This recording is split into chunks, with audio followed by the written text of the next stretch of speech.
Olá, queridos. Eu sou o Ellison aqui, aquele abraço para todo mundo. E vamos lá continuar com a nossa aula, que a gente pretende encerrar o conteúdo aqui de sistema digestório, sistema digestivo, certo? A última aula a gente falou um pouco sobre a primeira parte do caminho que o alimento ele percorre no sistema digestivo.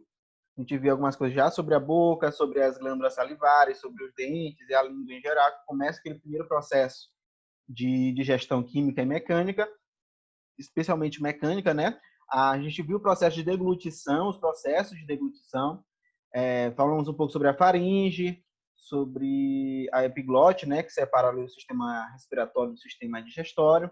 A gente falou também sobre o esôfago, que é aquele canal entre a região da boca e o estômago. E a partir de hoje a gente vai ser o mais objetivo possível. Nós vamos tentar encerrar essa parte do sistema digestório, ou digestivo, e nós vamos falar sobre o estômago especificamente, certo? Detalhe, gente, o nosso material que ele é muito grande, é um material que ele é para curso superior, tá? Então, alguns slides eu vou passar, porque tem alguns detalhes que não dá tempo da gente ver aqui, mas mesmo assim eu vou disponibilizar esse slide para todo mundo, vocês podem estudar em casa, e qualquer dúvida, não pense duas vezes, entre em contato comigo, quer seja pela plataforma da nossa escola, quer seja pelo grupo no WhatsApp, ou quer seja no meu privado, ou aqui mesmo pelo YouTube, certo? Então, fiquem à vontade, nós vamos estar à disposição de vocês. Beleza, então quais são as principais características do estômago? Primeiro, o estômago é um órgão muscular responsável pela digestão de alimentos. Eu já falei redundantemente nessas aulas sobre o sistema digestório, que a digestão ela nada mais é do que o processo de diminuição de tamanho do alimento, de uma escala macroscópica até uma escala microscópica, numa escala molecular e talvez até atômica, dependendo da situação, certo? E o estômago ele é um dos principais responsáveis por esse sistema digestório, por esse sistema digestivo, certo? Um cachorro aqui não está deixando dar aula, está gritando aqui. Então, beleza. O estômago, além de ser muscular, um órgão muscular, ele é o local onde o alimento se instala por meio de válvulas. A gente já viu que entrada no estômago, nós temos o esôfago. Nós já vimos também que vamos ver agora, né, que na saída do estômago nós temos o piloro e o duodeno ali fazendo aquela união anatômica para que o tubo digestivo ele continue o seu caminho. Então, o bolo alimentar ele se mistura com o suco gástrico e se transforma em quimo. O suco gástrico é bem famoso, né? A gente sabe o nível de acidez que existe no suco gástrico do estômago. E ele vai se misturar com o bolo alimentar. O bolo alimentar a gente já falou que é aquele processo que começa aqui na boca, né? Então, o alimento ele se mistura com a saliva produzida pelas glândulas salivares, submandibulares, supramandibulares. A gente já viu isso na aula passada. E essa saliva, ao se misturar com o alimento, e a gente usa geralmente a língua para ajudar nessa mistura, a gente vai produzir o bolo alimentar, que passa pela boca, a gente passa por aqueles processos de deglutição que a gente também viu na aula passada. Quando chega no estômago, ela se mistura com o suco gástrico. O suco gástrico vai ajudar na digestão, certo? Então, ele é muito ácido, ele vai fazer uma quebra química de algumas ligações moleculares ou intermoleculares para que a digestão funcione, que ela transforme, que o corpo consiga transformar os alimentos em pedaços cada vez menores, até que a gente consiga absorver essas proteínas que vai começar, proteínas e elementos em geral, que vai começar lá no intestino delgado. A gente chama esse novo bolo alimentar, gente, a gente pode continuar chamando de bolo alimentar, mas tem um nome específico que é quimo, tá? O quimo. O quimo é a mistura do bolo alimentar com o suco gástrico, certo? A capacidade do estômago, é claro que varia de paciente para paciente, mas é mais ou menos entre 1 e 2 litros. Então, tem paciente que chega na sala, tu olha assim, rapaz, isso aí tem 2,5 litros de estômago. A gente vê, né? Tô quase lá também, mas, enfim, isso não importa. Agora, outra coisa, anatomicamente, o estômago ele é dividido em 4 partes principais. Nós temos a cárdia, que é bem entrada.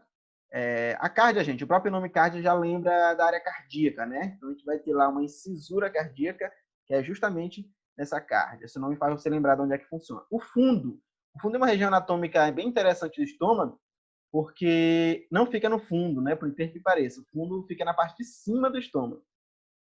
Nós temos o corpo do estômago, que é a região mais comum, mais fácil de encontrar. E também temos o piloro.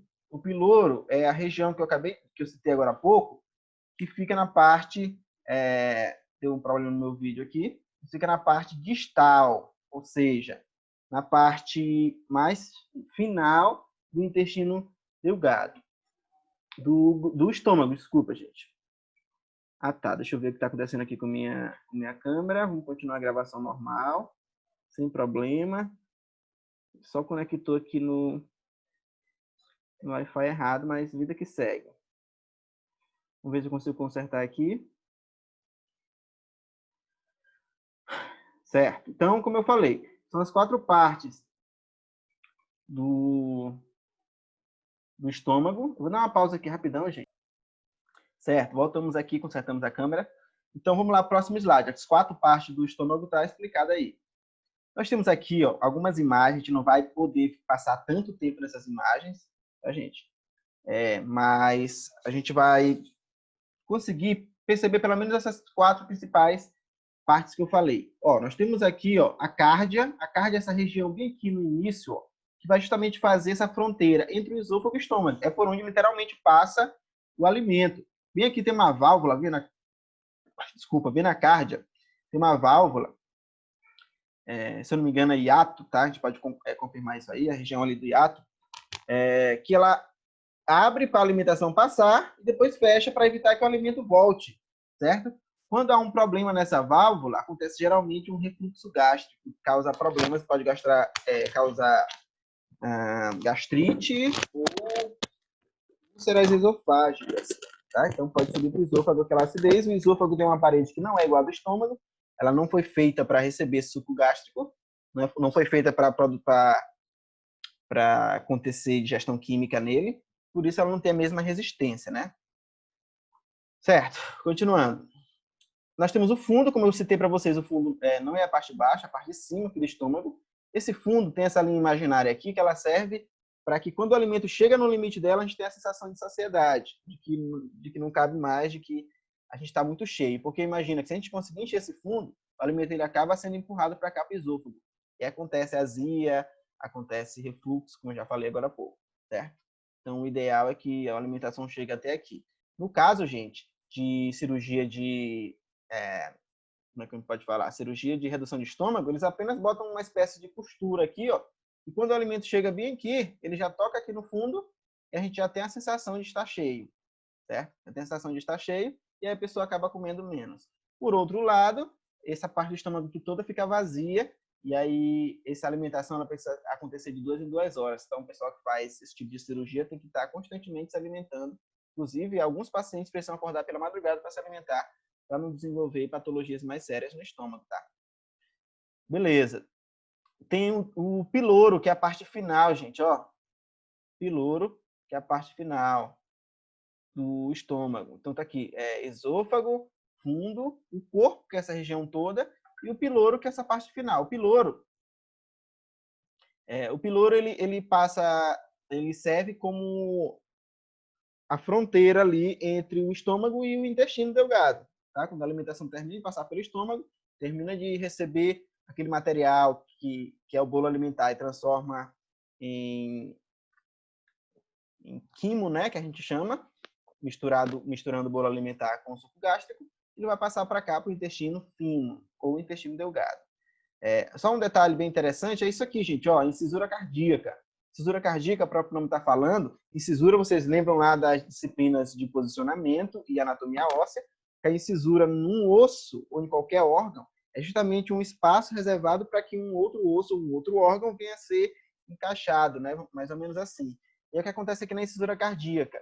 Um dos átrios ou ventrículos do coração vão acabar encostando aqui. A gente vai ver isso, sistema cardiovascular, certo? Nós vamos ver isso. Essa parte é muita informação, tá, gente? A parte final aqui vai falar sobre anatomia interna do estômago. Vocês podem dar uma olhada com mais calma isso em casa, mas bem aqui, nós temos pregas gástricas. O que é isso? É justamente aquela proteção interna que nós temos no estômago para que o suco gástrico não venha prejudicar a parede do estômago. São essas pregas aqui que acabam sendo desgastadas quando o paciente desenvolve patologias como úlceras e gastrite, que são inflamação nessa região das pregas gástricas. Tá? Essa terminação it é sempre inflamação, né?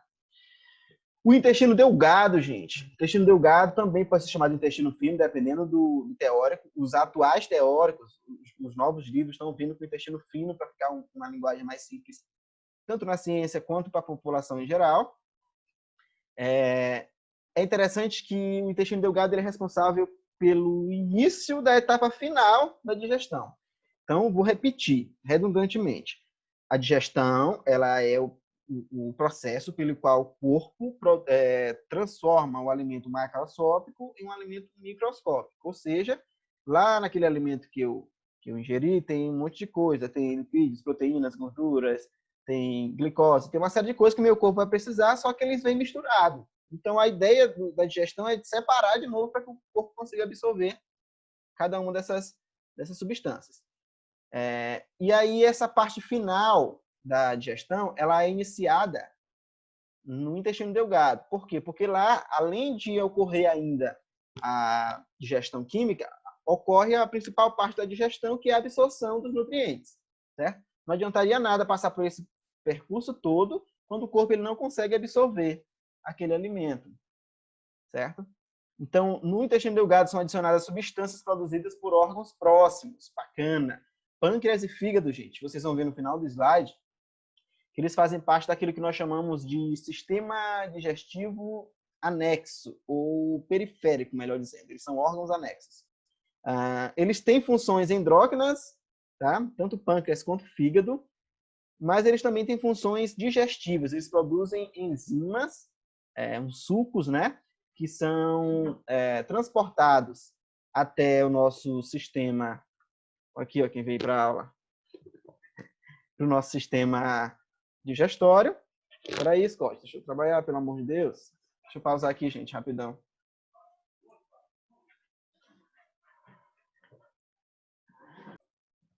Bem, como eu estava falando, o pâncreas ele produz o suco pancreático e o fígado produz a bile, tá? Lembrando que a bile é produzida no fígado, mas é armazenada na vesícula biliar.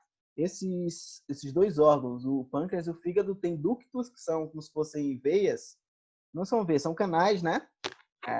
Que eles seguem um determinado caminho até chegar no intestino delgado. Eles vão ajudar na digestão, na quebra, na digestão química dos alimentos, para que o corpo consiga fazer essa última etapa aqui, ó, do intestino delgado, estou destacando aqui, que é justamente a parte mais importante, que é a absorção dos nutrientes provenientes da química, que é digerido. Então, beleza. A ideia, gente, deixa eu até aumentar meu vídeo aqui. A ideia da digestão é essa, é você pegar um alimento, conseguir tirar dele aquilo que ele pode oferecer para o nosso corpo. O que o nosso corpo precisa para desenvolver os outros sistemas? Energia. E energia, quando eu uso essa energia, quando eu falo, quando eu me mexo, qualquer sistema do meu corpo está funcionando, até respirar eu gasto energia, para isso eu preciso de um combustível. E aí a gente tem sais, a gente tem glicose, lipídios, proteínas, carboidrato, tudo isso para manter nossos órgãos, para respirar, para as células respirarem, o sistema digestório, cardiovascular, sistema endócrino, sistema reprodutor, tudo isso para funcionar, nós precisamos desses nutrientes da alimentação. É por isso que quando você não se alimenta bem, você fica fraco, porque para você ter combustível, para gastar energia, você precisa de uma boa alimentação. E teu corpo, além de se alimentar bem, teu corpo precisa estar absorvendo esses nutrientes, que tem gente que come bem, mas o corpo dele não está preparado para aquele tipo de ambiente, para aquele tipo de alimento. É por isso que é importante a gente procurar sempre um profissional da nutrição, para que a gente consiga se alimentar de acordo com o nosso corpo, tá? Um alimento que pode fazer bem para mim, para o meu estilo de vida, pode não fazer bem para uma outra pessoa. Por isso que nós precisamos estudar bastante, procurar profissionais em cada situação. Tá, anatomicamente o intestino ele é dividido em 3 partes, nós vamos ser mais objetivos agora para não ficar muito grande o vídeo, gente. Então ele é dividido em 3 partes, o duodeno, o jejum e o ilho. Isso aqui é básico do básico também, você como radiologista precisa saber isso aqui gravado, não pode esquecer de jeito nenhum. Duodeno é a porção inicial, a gente poderia chamar, se fosse lá comparando com o osso, a gente chama aquilo de epífise proximal, é mais ou menos isso, tá? Então a primeira porção do intestino delgado, ou intestino fino, é o duodeno. Aquelas voltas, aquelas pregas que dão voltas e voltas no intestino, nós chamamos de jejuno, que é como se fosse o corpo do intestino, e a última parte do intestino nós chamamos de íleo. Lembrando que isso aqui é o intestino delgado, tá, gente? Duodeno, jejuno e íleo são as três partes do intestino delgado. Aqui tem o tecido do intestino delgado, como que acontece, por onde que passam os nutrientes para cada situação, como que esses nutrientes entram na corrente sanguínea e vão parar nos órgãos específicos. Isso aqui é fantástico. Tem esse tecido epitelial aqui, tem vilha intestinal, tem a lâmina própria, tem a base muscular para que ocorra essa variação de pressão e aqueles proteína, por exemplo, possam entrar nesse ducto e passar para a corrente sanguínea. Tem uma série de coisas que, infelizmente, não vai ter tempo de ver tudo aqui no nosso curso. Esse slide, gente, vou lembrar esse slide aqui, ele é slide do curso superior, tá? É por isso que a gente não vai ver tudo, mas vocês precisam estudar isso aí. Então, o duodeno é a primeira porção. A primeira porção do duodeno, gente, que é a primeira parte do intestino delgado, ela começa lá no piloro. A gente viu agora há pouco que o piloro é a última parte do estômago, né? Então, termina o estômago, começa o intestino delgado. Última parte do estômago eu chamo de piloro. Primeira parte do intestino delgado eu chamo de duodeno. Aqui como funciona aqui, gente, o duodeno, ó, o piloro e o duodeno. Também é como se tivesse uma válvula aqui, ó, um músculo. Quando o estômago termina de misturar o suco gástrico com aquela alimentação, não é passando e caindo, não. Quando termina, o sistema nervoso periférico percebe que isso termina, faz com que abra esse canal e o alimento passa para o intestino. É interessante que a gente não controla isso, como é que eu posso dizer, conscientemente, tá? O nosso sistema nervoso periférico faz isso por nós. Imagina que você tivesse, além de fazer tudo na vida, controlar a tua respiração, controlar a hora que abre e fecha o piloro ou o hiato, então ia ser complicado esse negócio, né? Gente, isso aqui, ó, a gente consegue ver a vesícula biliar aqui em cima, essa parte verde.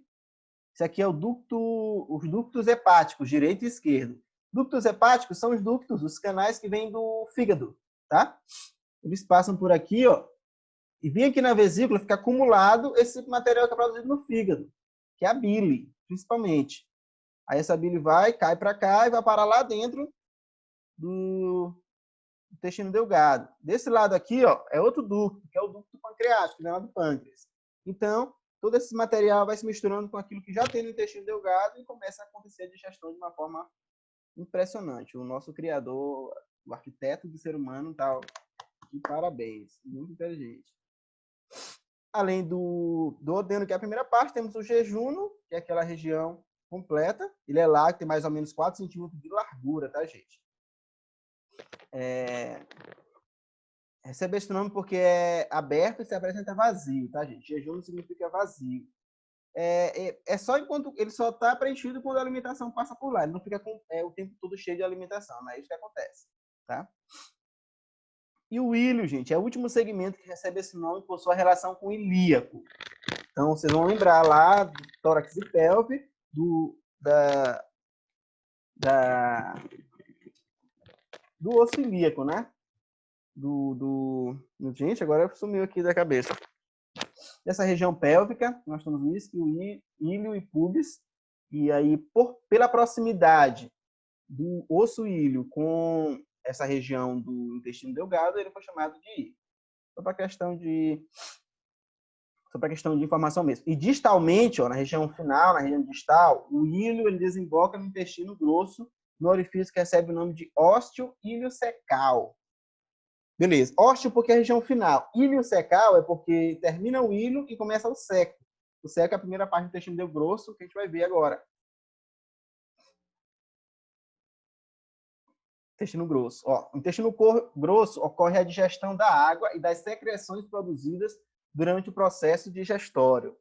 Então, vocês lembram, ó, que na boca nós temos a produção de saliva, certo? Aí, além da saliva, nós temos o suco gástrico no estômago. Além do suco gástrico, nós temos suco pancreático. Além do suco pancreático, nós temos o suco, a bile, certo? Que seria um suco do fígado. Tudo isso misturado com a água que a gente bebe. fora a água que está na alimentação. Então, é muito líquido e é justamente no intestino grosso que acontece a digestão desses líquidos. Olha que interessante. As glândulas localizadas nesse intestino secretam muco sobre as fezes. As bactérias realizam uma digestão dos restos não digeridos pelo estômago. Então, tudo aquilo que não foi digerido até ali, as bactérias acabam digerindo de forma mecânica. Existem bactérias boas em nosso corpo, tá, gente? É por isso que quando você vai comprar uma propaganda de iogurte, por exemplo, você vai lá, compra esse iogurte porque tem lactobacilos vivos. O que é lactobacilo? É um monte de vermezinha pequenininha. É claro que o nome verme é só um nome para que todo mundo entenda, né? Não é verme exatamente. Mas são ou zooplânctons ou fitoplânctons que servem, que são seres vivos que chegam ao nosso intestino e ajudam na digestão. Porque algum dos nossos órgãos não está digerindo o alimento da forma corretamente, então essas bactérias acabam ajudando nessa digestão, certo? É interessante que essas bactérias, gente, elas têm, eu até falei na aula passada, elas se escondem numa região do intestino que a gente achava que não tinha nenhuma função. Alguns anos atrás, uma pesquisa disse, a pesquisa de Harvard, que é uma universidade bem conceituada, na verdade a mais conceituada do mundo, provavelmente, e alguns pesquisadores de Harvard afirmaram que essas bactérias boas que ficam no nosso intestino, quando o nosso corpo é invadido por alguma infecção intestinal ou por bactérias ruins do exterior, essas bactérias, para não morrerem, elas acabam se escondendo no apêndice do intestino, que se achava até então que só servia para a doença. Mas não, esse apêndice tem uma função imunológica, ou seja, nossas bactérias do intestino se escondem lá. Quando o nosso corpo consegue se livrar, com os glóbulos brancos, consegue se livrar daquela patologia, as bactérias voltam a fazer o trabalho delas lá na digestão, elas ficam aí no intestino grosso. É por isso que é muito comum a gente ver parasitas, né, em geral, vermes ou aquelas coisinhas nojentas nas fezes, porque elas ficam realmente no intestino grosso, dependendo da nossa alimentação e de alguma patologia, elas vão aparecer lá. Isso aqui é fantástico, o intestino grosso. Isso aqui todo mundo que trabalha na saúde precisa saber gravado, sem precisar de livro, de slide, nada. Nós temos o seco, né? Aí nós temos 3 cólons. Tem o seco, que é a primeira parte, aí cólon ascendente, cólon transverso, cólon descendente, ainda tem o cólon sigmoide, tá? Que chamam de cólon também aqui, alguns autores. E reto e ânus, né? Esse aqui compõe o intestino grosso por completo. A gente não vai ver um por um, gente, porque não dá tempo. Vamos só falar um pouco sobre o reto. O reto é a porção final do intestino grosso. Lembrando o seguinte, alguns autores, eles consideram o reto um órgão específico, separado do intestino grosso, mas a maioria dos autores, dos teóricos, eles consideram o reto uma parte, o reto e o ânus parte do intestino grosso, tá? Então, o reto aqui, ó, segundo o nosso autor, ele é a porção final do intestino grosso e a continuação do cólon sigmoide. E o ânus é o local por onde se expelem os restos não digeridos ou não absorvidos pelo corpo. Gente, é o seguinte, isso aqui já é sistema excretor, né? Nós costumamos chamar disso também. O sistema digestório serve para isso. Já falei aqui, vamos para encerrar, falar mais uma vez. Eu pego a alimentação e vou tentar tirar dessa alimentação, quebrando ela, tudo aquilo que o meu corpo vai precisar. Só que é o seguinte, às vezes na alimentação tem coisas que o corpo não vai usar, e às vezes tem coisas que o corpo vai usar, mas você não consegue, o corpo não está preparado, tem uma patologia, alguma coisa que acontece que o corpo não consegue absorver. Por exemplo, quem nunca viu uma situação em que um paciente ele excreta através das fezes caroço inteiro de feijão ou de milho, o corpo não conseguiu absorver aquilo. Por isso a importância de você mastigar bem, porque quando você mastiga bem, você acaba facilitando a vida dos nossos órgãos, né? Do sistema digestório. Eles conseguem fazer a digestão com mais facilidade. Se o alimento for de uma dureza muito significativa e não for bem mastigado, ele vai passar e vai sair lá pelo reto e ânus de novo do mesmo jeito. Então, o corpo não vai conseguir só com a digestão química realizar esse trabalho, certo?